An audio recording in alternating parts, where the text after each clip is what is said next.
Success and criticism go hand in hand in Formula 1. If you're winning, those you beat will always find a way to diminish your achievements. For Red Bull, it was the budget cap breach in 2021. For Mercedes, it was that they had the best engine and most money. Earlier this season, Aston Martin's success was attributed to them copying Red Bull, and the same thing is already happening to McLaren after their incredible British Grand Prix. So what are the grids saying about McLaren? Have they really just copied Red Bull? And is there more to come from the team? Let's find out. McLaren's Silverstone weekend started pretty quietly following an impressive 4th place finish for Lando Norris in his freshly upgraded car in Austria.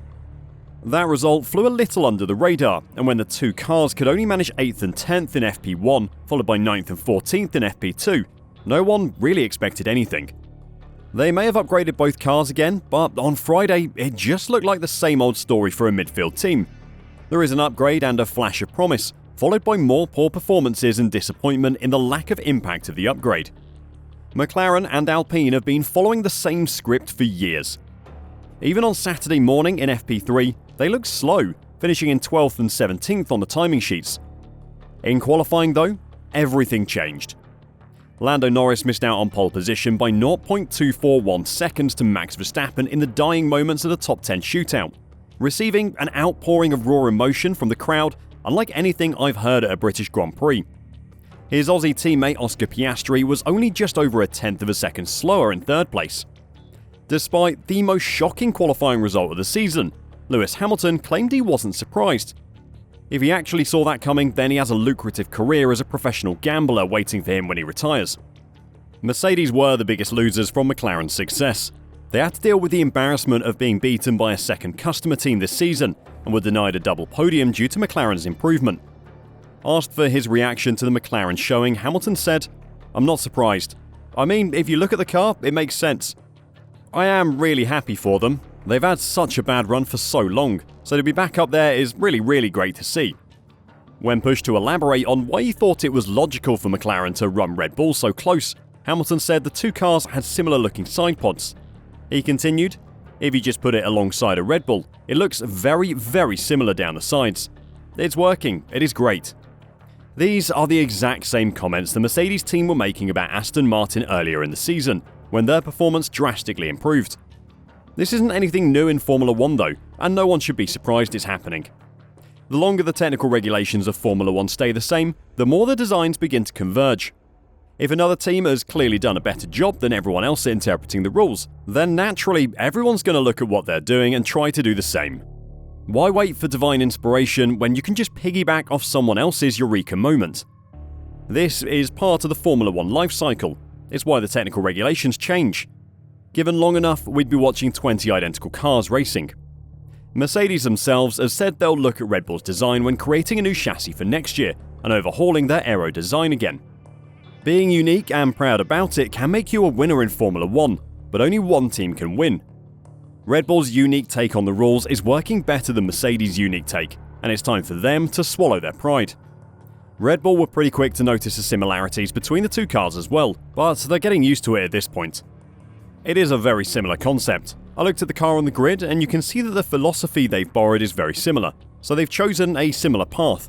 But that's only flattering, right? Christian Horner revealed in a press interview after the race.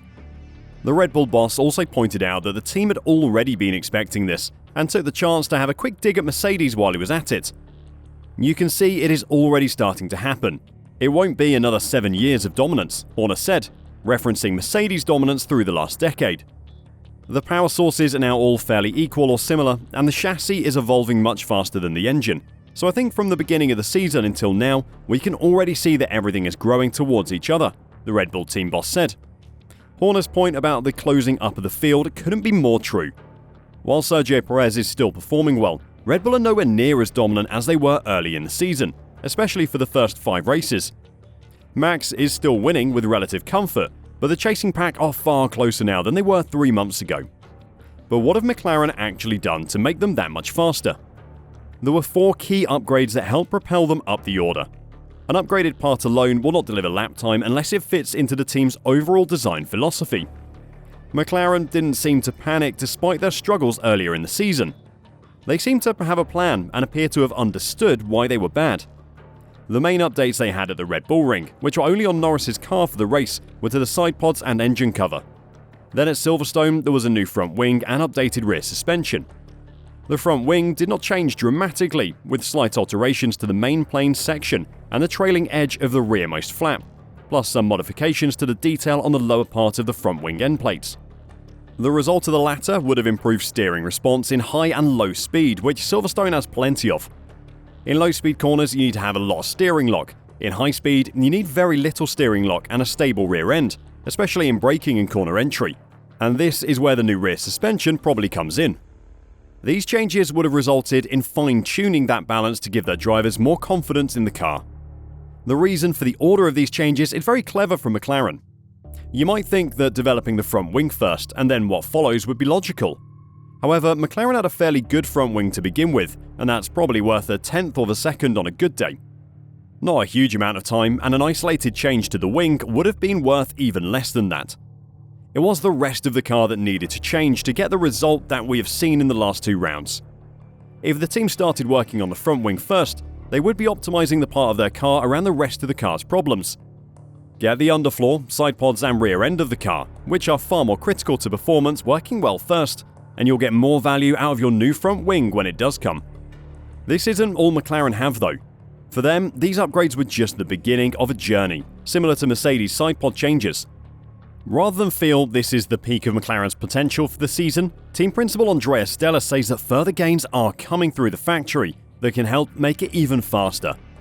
As part of its original plan, McLaren is introducing an update to the MCL 60 at the next race in Hungary, and the squad says that further changes will almost certainly follow at future races too. Speaking about the plan, Stella said, "For Hungary, we have some further updates that will help more from the point of view of trying to improve the race pace. These will be available to both drivers, but like any other team, we will carry on delivering some upgrades to the following races. And this is also thanks to the fact that once we started redesigning the car, we kind of unlocked performance. And through iterations, we keep seeing the aerodynamic development being quite effective.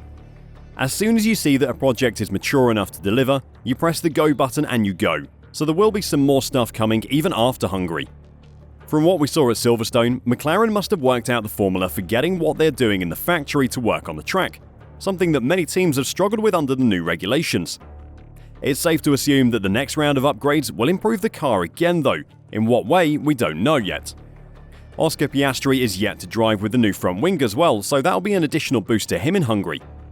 While McLaren had high hopes that its upgrade package in Austria and England would lift its form, Stella admits that it certainly did not expect to make the size of jump that it did. "Sometimes you actually find surprises like these upgrades that we have taken to Austria and here," he said. "Numerically, we weren't expecting this improvement from a lap time point of view. Hopefully that excellent form continues, and we get to see more improvements from the team. The competition behind Max Verstappen this season has been incredible, and we can't wait to see more of it in Hungary. Do you expect McLaren to continue improving, or was Silverstone a one-off race? Let me know what you think in the comments down below, and until next time, drive safe and bye for now."